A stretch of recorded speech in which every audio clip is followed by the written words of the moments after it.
See them thug and zero, y'all still bullshit. Need to sit down, take a two and two, money till we get it. Paul Wall, let it cool, was ain't talking. Money speak, all that bullshit, keep it. Run the side, run the side. Nice. Went to a Catholic wedding. Those people drink like fucking dogs. Yeah. It's like they got two tongues. They can stay their heads down to a bowl. It's fantastic. They had an open bar. I didn't know it was an open bar. I was like, hi, how much is like, I'll take whatever the fucking beer there is. And they were just like, oh, that's part of the bar. And I was like, well, I'm going to have 12 beers. You're going to keep handing them to me. I was like, you guys are going to get in trouble for this.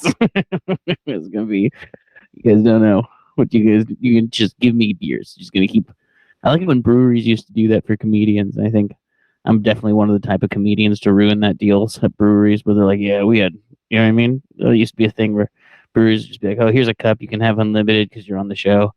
And a few years ago, they were like, yeah, we had to stop doing that. It's 100% fucking dudes like me. They were like, yeah, I'll be here till we close. Yeah, they soon figured out most comedians are alcoholics. Oh, yeah. Did you see I'm TikTok famous? Yeah, I saw that. Not as famous as I was when I was Twitter famous. That was crazier, but still, I got almost 1 million views on a video. Hey, it's crossover success. That's crossover. Oh, geez, they gotta give me a TV show. I gotta talk to Oprah. This is like your Rhinestone Cowboy single if we were to compare you to Glenn Campbell. I don't know who Glenn Campbell is, but I want to be just like that guy if he's TikTok famous. Okay. There's people that make money just being videos on TikTok. I should be that. I want to be a Zoomer, a hot young Zoomer. I'm doing little dances. Being a cult. Dances. Oh, dude, I've done the cult route. I'm going a different direction. I rebranded as Christian. That's what got me big, baby. Jesus came in. It's a blessing for being faithful. Yeah, so talk was you trying to hook up with like a Bible study group? Yeah, I wouldn't use the phrase hook up with the Bible study group. Yeah. Did I tell you? Did I ever tell you about going to the Bible study group? No. Because I fuck with Jesus on 10, right? For Jesus, I'm like, Jesus, that shit's tight. Let's go. You know what I mean? I rebranded him Christian comedian JT Kelly. Yeah. So I'm liking this church. There's like a gay guy that sings and worship, so I know they're not weird. You know what I mean? Like, it's like, okay, that's like chill. I'm going. And so I signed up for what I thought was like, I like signed up for something that was like financial peace was the first thing I signed up for. And I was like, dude, this probably give you money advice. And then when I signed up for it, they're like, awesome. Pay $60 for this Dave Ramsey DVD. And I was like, I don't want to do that. Never mind. And so like the lady that was like doing it texted me, was like, hey, so here's the Dave Ramsey information. I was like, oh, respectfully, I'm good. Thank you so much, though. I was trying to do like a Bible study or something. And so she redirects, she reframes, and she's like, oh, okay, we have a class on faithfulness you can come to. And I was like, oh, okay, I'm 100%. I think it's going to be like a Bible study thing. I asked my buddy from work who like invited me to the church in the first place, my boy Ethan. Yeah. I was like, do you want to come to the Bible study? He's like, yeah, dude, let's do it. So we go to the Wednesday night Bible study, and we are about to fucking jam, right? We're going to pop open our Bibles, talk about the good guys, the bad guys, and guys just like me, all right? I was so hyped. It was not that, dude. Because, like, have you been to a Bible study, Robert? Not. I think the last time I was at like a Bible study was probably freshman year of high school. So that was like almost, no, that was 11 years ago. Does your wife read the Torah? Yeah, she reads it, and she's a little out of practice though. But you should go to a Torah study or a Bible study. It's great, all right. It's like little stories. Sometimes there's like dinosaurs that are mentioned. It's a good time, man. 10 out of 10. But usually it's like you sit in a circle and then you read like the book of Galatians or something, and you say like, hey, what does this mean? You guys talk or something, whatever. Yeah, 100% was expecting. It was not that, dude. It's like in a classroom setting where like this 80-year-old dude gets up there, and first thing he does is give his credentials. And he's like, I led a charismatic church in Texas for like 15, 25 years. Also, I'm a NASA engineer. And we're like, okay, right on, man. And he's like, we're going to teach you guys. And he's talking about him and his wife. We're going to teach you guys how to be truly faithful. And he's like, who here knows about the prophet of Elijah? And then he pulls out this curriculum and hands it to us all. Like, it's like very like,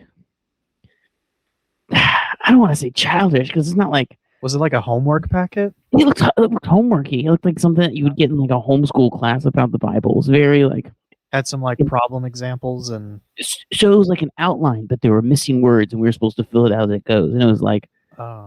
It was just very like, I don't know, to have notes like that where it's like pre-taken notes and you fill in these words is kind of condescending, but that's fine. Maybe I just have a issue or whatever. That's on me. So what did he try to sell you? I wish it was just an Amway meeting. He was like, all right, so if you buy these alarms from me, you get people buying the alarms from you down there. Big picture stuff. But he's like, we sit down, we're chatting, we're doing our thing, man. And he's like, he is about it. And that's tight. I'm like, okay, you are super about it. You're super, down to clown when it comes to being one faithful dude. That seems like your identity, right? But it gets like weird. Like one thing right out the gates, he starts talking about how like God has given himself certain rules. And those rules are like, God can do anything, but only if man prays for it first. And so it's like, it kind of makes us like, dang, so are we in control? You know what I mean? Like, wow. And that was my first, like, this is kind of weird. But the first analogy he makes, and also when he's talking about like life, right?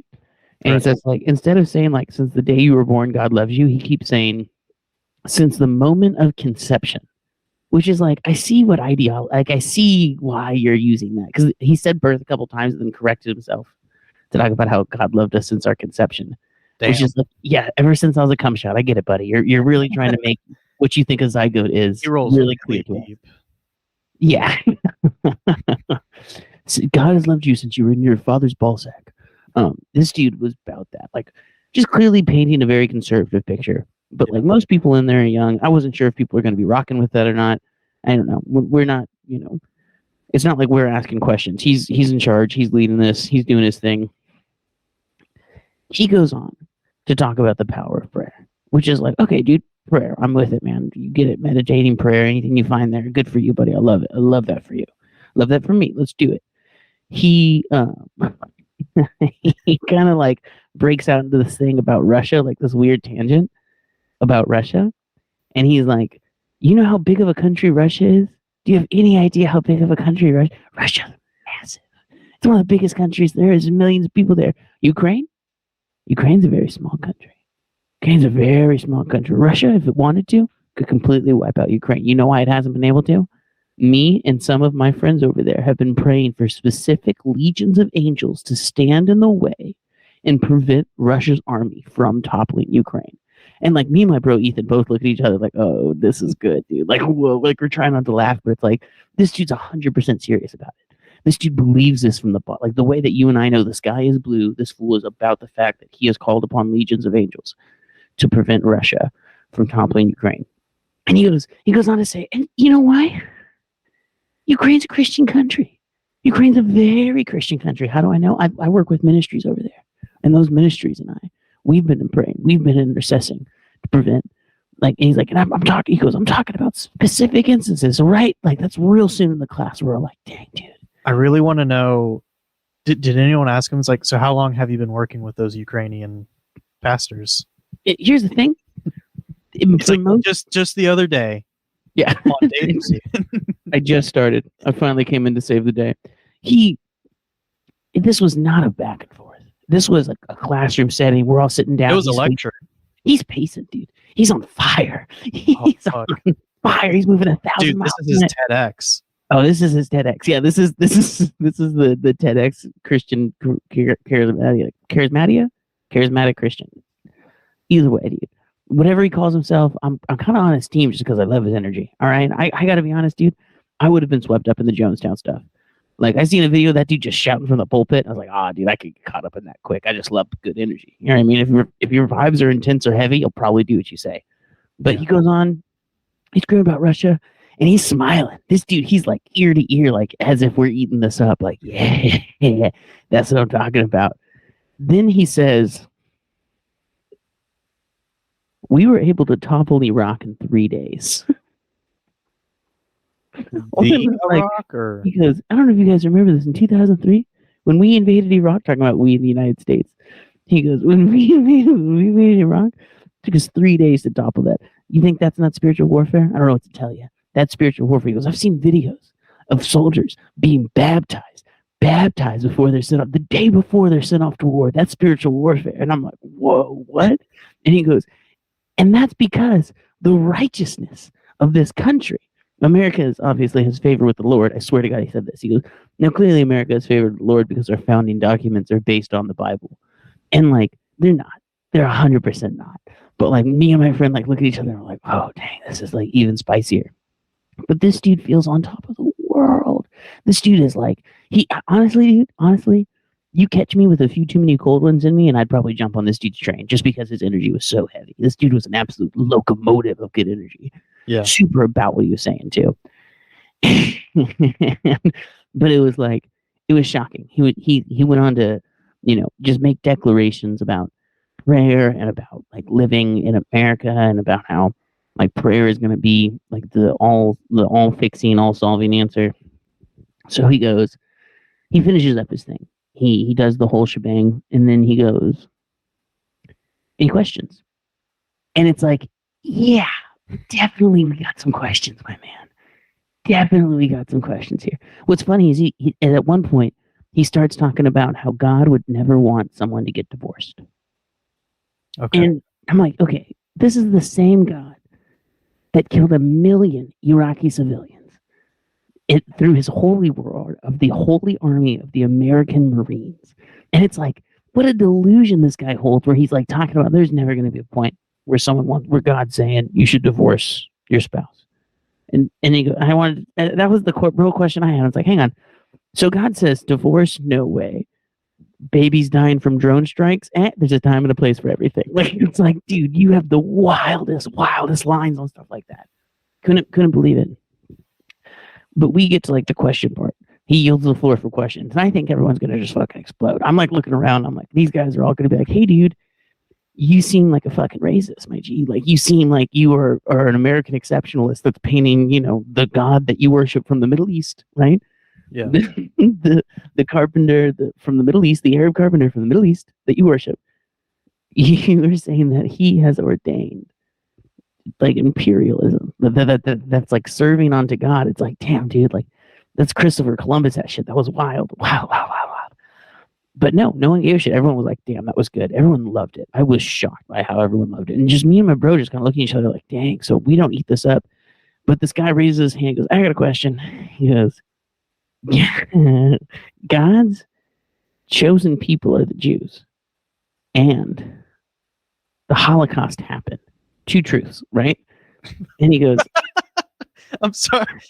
Was this guy just like, I'm about to play two truths and a lie? he goes, I have a gun in my car. Psych, it's in my pocket, motherfuckers. But it was like, okay. Like, I see you make a good point there. And he goes, and they were probably praying for like the Holocaust not to happen. And it's like, I would assume so. I would assume they were praying for that not to happen. Yeah. Right out the gate, this guy started talking in circles about Jews' relationships with prayer, and like would stop himself. He would be like, well, so when Jesus talks about prayer, his first and like kind of just abandons that. But I really wanted to be like, hey, dude, let's pause on that. Do you think God answers the Jewish people's prayers? Like, that's the number one thing I wanted to dive in on him right there. Like, 'cause it felt like what he was saying was like, but it was Jews praying. Yeah, God's chosen people, but remember when they killed him? You know what I mean? Like, it was that kind of thing. It seems like he really wanted to just clap back, like, guess they're not the chosen people, huh? Yeah, really, like, that's what you get for killing my God. I don't know. I feel like if you know anything about Christianity, it's like an extension of Judaism, right? I feel like because it like one thing with the three I would say like the three main religions from that part of the world, like Islam, Judaism, and Abrahamic religion. Yeah, like the Old Testament, like all three of them, for the most part, like agree. It's like, no, like this is stuff that did happen. They're monotheistic. Abraham is in there. In their not origin story, in their what's it called, like their history, whatever, their mythos. Well, it's like the Old Testament, but yeah. You see a lot of the same stuff in like the Torah. I would even go on a limb and say, Mormons. That's a Abrahamic religion. They bang with the Old Testament too, in the same way that the Muslims do. Yeah, I mean, just their main thing. I think where the branch starts to split with them though is that. They're like, oh yeah, and like, we just had it all wrong geographically. It was actually in the Americas. Well, I'm pretty sure Jesus I'm not Mormon. My fiance would not let us be. That was my initial thought. I said, let's be Muslim or Mormon, one of the spicier. She was not into it. I said, that's fine, that's fine, that's fine, that's fine. But the thing, they think that Jesus, after he died on the cross and came back from the dead, that he then came over to America. So he did the Palestine stuff, and then he came over and said, round 2, Weekend at Bernie's 2, I'm Jesus, and we're doing a second one. That's what he thought. Anyways, we could be Mormon if you wanted. I'm still interested in that, Robert. If you want to convert this podcast to an LDS podcast, we can make it happen. I'm not opposed. We'll only do it when we finally get some live dates in Utah. Oh, dude, if we go to, we'll try to get those kids on BYU campus that are on TikTok that are like, hey, do you think the people go up and ask them like, hey, so do you think that black people should be allowed to have homes and jobs? And they go, I don't know. I haven't really done enough research on that yet. I don't really know. I'd have to check the honor code. My instinct says yes. I want to say yes, but I would need to do research on that. Have you seen those videos, the Black Menaces? I haven't seen those. They're great. There's like 3 black kids at BYU that just go up to white Mormons and ask them questions, and white Mormons are way too polite to give honest answers because they're mostly reactionary conservatives, but a lot of them won't really give them their opinion. So they'll be like, hey, what do you think about gay marriage? And so the Mormon BYU kid will be like, I mean, I think first off, any type of government should be a state issue, right? And it's like, shut the fuck up, dude. Just say you don't believe, like, whatever, dude. Yeah. Yeah, you know what? I think we just became Mormon, Robert. Let's be the Mormons that are like, okay, no, okay, that's fine. We're not. No, okay. Yeah, we need some negotiations there. I'm very willing just to join anything I find interesting. I tried to become a Black Israelite. You see, that's where we differ though, JT, because like I'm interested in like different theologies and like, you know, I've done some deep dives on like especially like the Branch Davidians. I could be that. But I'm not like, oh yeah, now I want to go join them. I could be Seventh-day Adventist. I could do that, absolutely. Yeah. I could be a son. Honestly, I could be a son of thunder. A son of thunder like Zebedee and James, the sons of thunder. That's me.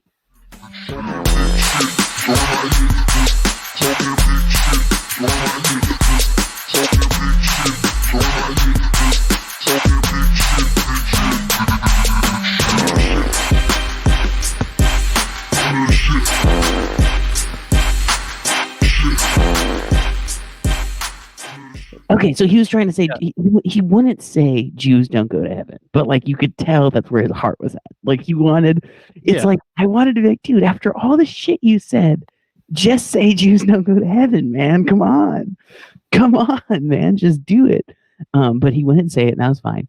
But he said, this is what he said. He said, first he started really tactfully, where he said something like, hey man, I don't really have an answer for everything. But I also know that we didn't have the internet then. And if we would have had the internet, American Christians would have known what was going on over there. We could have stood up sooner. We could have interceded in prayer.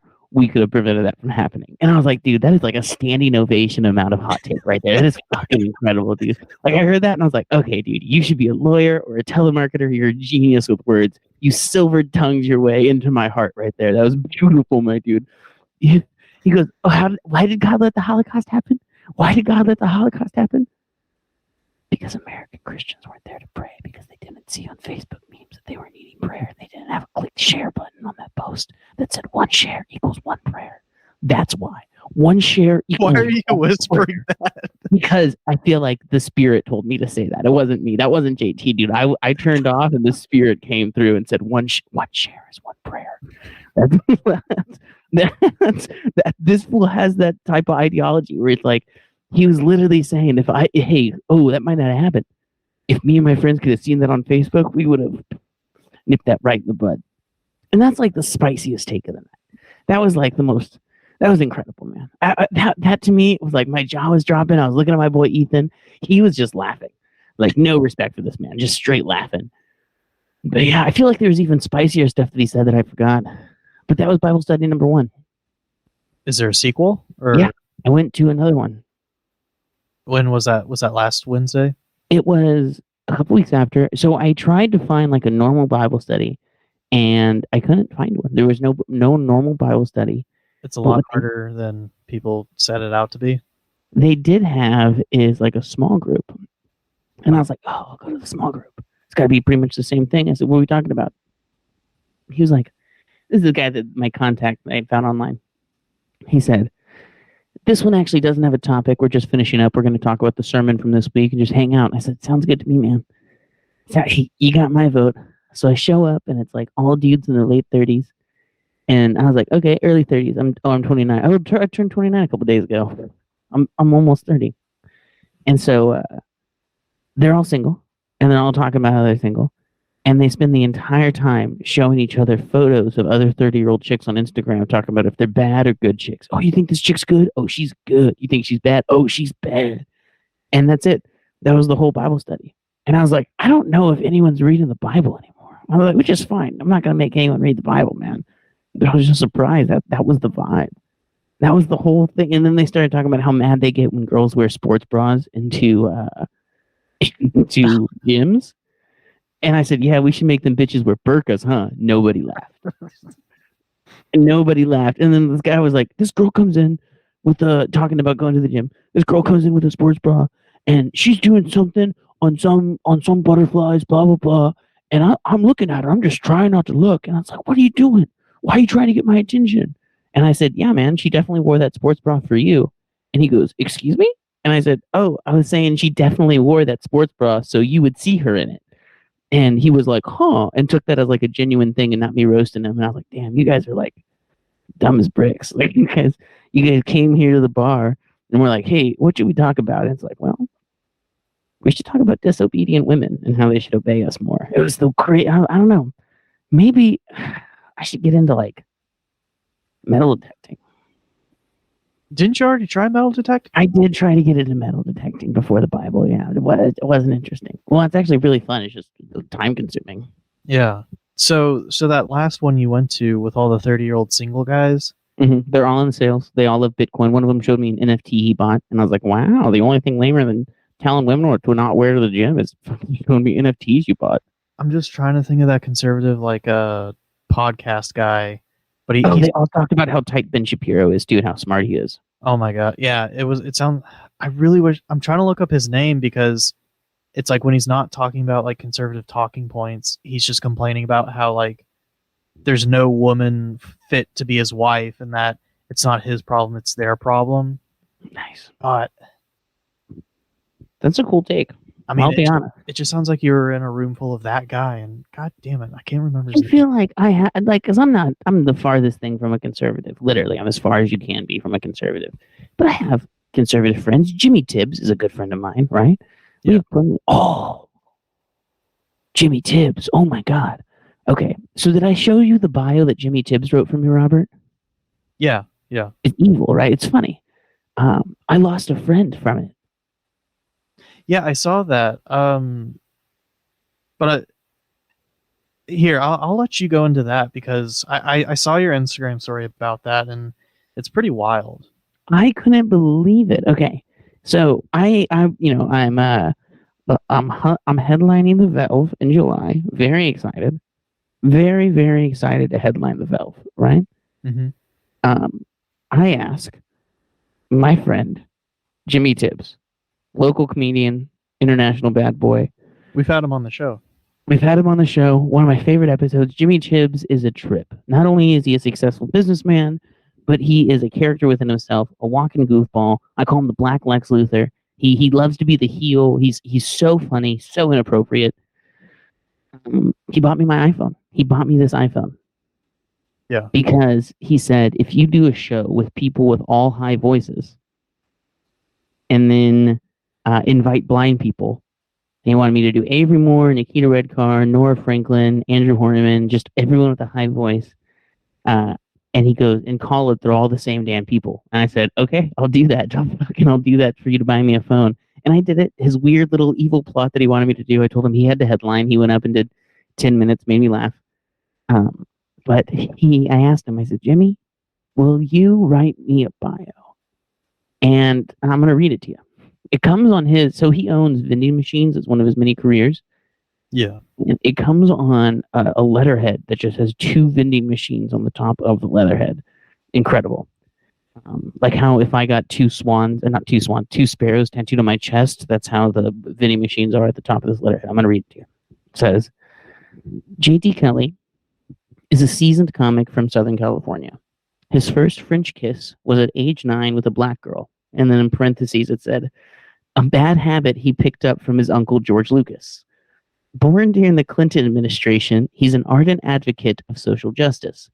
Not only should the police be defunded, JT wants them spayed and neutered. This guy is so far to the left politically that he belongs in a zoo. And in the next paragraph, he's not a slave to fashion, which explains why he looks like he got dressed inside of a fucking Salvation Army Dropbox. His Q rating is the highest among Hispanic women. They all say he's very good looking, especially in the dark. This dude is street educated because he flunked out of English class in middle school after insisting that the past tense for the word virgin was the word pregnant. When he's not traveling the country doing stand-up, he spends quality time with his fiancée and avocational interest. He Googles his old concubines on bigblackbooty.com just to admire their irregular shapes. You haven't lived life until you fucked a few women who are walking advertisements for Spanx. He gets a rise out of making crank calls and plays them on his popular podcast show, The Fart Locker. So, It's a pretty thought-provoking bio. not provoke. I would never send that anywhere, right? Yeah. Because it is wildly offensive. It's like Borat wrote my letter. It's insane. That's his bit, is to be wildly offensive, is to be an out there guy. A friend I've had for over 10 years, she has a baby, a they-them baby that they raise, and I respect her. I go, raise your baby. You do your thing. Don't gender your baby. I've never said a word against it. DMs me and says, this isn't hilarious. It's fucking offensive. And I said, yeah, I honestly want to make most of those jokes. My friend Jimmy Tibbs wrote it. It's kind of just a shock jock thing. And she goes, I don't care who wrote it.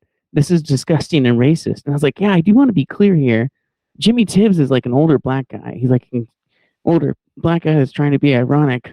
I understand why you would be upset by something like this, but I mean, really, he's just goofing. And she was like, you should know better. You should know and be smart enough to know that that's racist.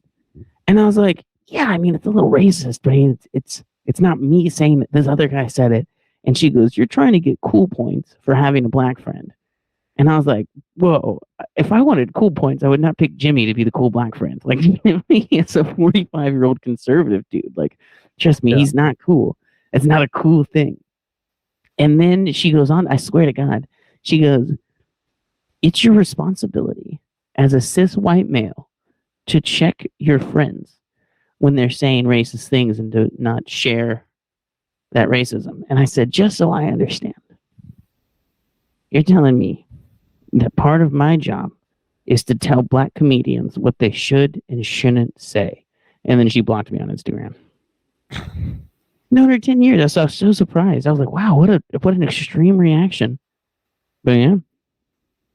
Yeah, I mean, I can get it being offended that it's offensive. I don't like it either. I wouldn't share that. I mean, not to like, I shared it on Instagram, not to like a club. I wouldn't try to, Yeah, like it's offensive, and like it's natural for her or anyone to kind of have like a reaction that's just like, hey, this is appalling or this is disgusting. That's what I said. I said, I understand. I totally get it. And she said, black people aren't immune to being racist. Black people can be racist too. And I was like, oh, I agree. Jimmy's super racist. I was like, you want to talk about how racist Jimmy is? I'm with you, dude. He's like the most racist dude I know, for real. Definitely my most racist friend. She didn't like that. You got to read this and you know it. Read what he says or listen to him talk. He's also, well, no, I mean, even for her to be like, it's like even you just sharing it is like disappointing or whatever. I guess it's just like she tried to drill it into you that it's like, no, you need to be like policing your friends. Yeah, I don't want that to be my job. Let that be the police's job. If you want people to be policed, go let police. Yeah. I'll just kick it. Me personally, as for me and my house, we stay chilling. So, did you send that to Velveeta? No, I sent the one you wrote, thank God. Which one? The new one or the old one? The new one. Okay. I tried to write one in the meantime, and I tried to be funny on it. I just don't know how to write a bio. The only bio I ever wrote was for festivals. I love to say it. It's like JT has opened for and name 4 comedians, and then say and Chris Castles. I think that's so funny. I love when it's like JT's open for these 4 mid-level comedians. It says and Chris Castles. I don't know. The sneeze made it. The sneeze? Yeah, sneeze was the best part. I tried to do it again. That one was a fake sneeze. You could probably tell. No, I mean, in my line of work, I've seen plenty of like artist bios, and I've definitely seen some pretty bad ones and some good ones. And truth be told, it's like just keep it as like succinct as possible, and just it's a bio. Just get the info. Be funny in your set. On my bio, did you say? Hang on, let me pull it up. I'm pretty sure you said that I was booked on South by Southwest. Well, yeah, you've done shows during South by Southwest. He has performed at numerous festivals. Okay, dude, you're right. We did not lie. You're 100% right. I did. I actually performed at Mohawk during South by Southwest, so I'm up there. Yeah, Beerland, Mohawk, Velveeta. Yeah. Velveeta. I think you also said that I've headlined clubs across the country. Well, yeah, you did that headlining tour in the Midwest you went with your band. What? My G, that's awesome. Headlined clubs across Texas and the Midwest. You know what? I have headlined. I got to get to my family walk. I think we have a fucking gold episode here. Yeah. So I'll say it, Bobby. I think this one is a 10 out of 10. Well, hey, wait. Before we go, do you want to tip the bit on? Are you going back to any more Bible studies, or what's the journey for JT to find friends? Honestly, I will. Well, I'm going to move to Oklahoma, so I got to find friends in Oklahoma. Maybe check this out. Classes. That was a fresh one straight from my butt. Could you hear it? Yeah. Yeah, I did that. It was a little quack. I put the mic up to my butt. All right. All right. Last. That's crazy. I'm an artist. Yeah. Yeah. Okay, last thing though. Oh, what? We already tipped the bit that you're headlining the Velveeta. Velveeta Room in Austin, Texas, baby. How many shows? What nights? One chair, one prayer for Velveeta Room, July 22nd and 23rd. Every time you like this post, I get an extra minute on my headlining set at the Velveeta Room in Austin, Texas. So July 22nd and 23rd? July 22nd and 23rd. All right. They call that the golden hours. I'll be married by then. Will your wife be there? Oh, my wife's going to be there. Probably not at all 3 shows. She's more of a hangout at home type of wife.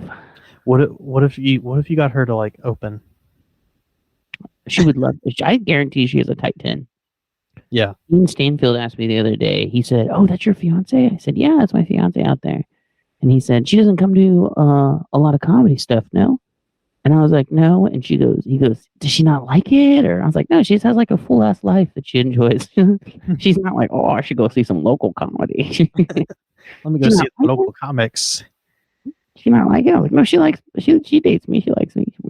She's gonna take my last name. She thinks I'm a pretty funny guy." Bouncing on foes like trampolines. Just a great state of tennis, I can't believe. One to side, one to side, one to side, one to side. Swerve, the rims is glistening. They got see the wood cause the top is missing. I sleep on dreams cause it's paper I'm chasing. My roots come from Texas, this inflation. One to side, one to side, one to side, one to side.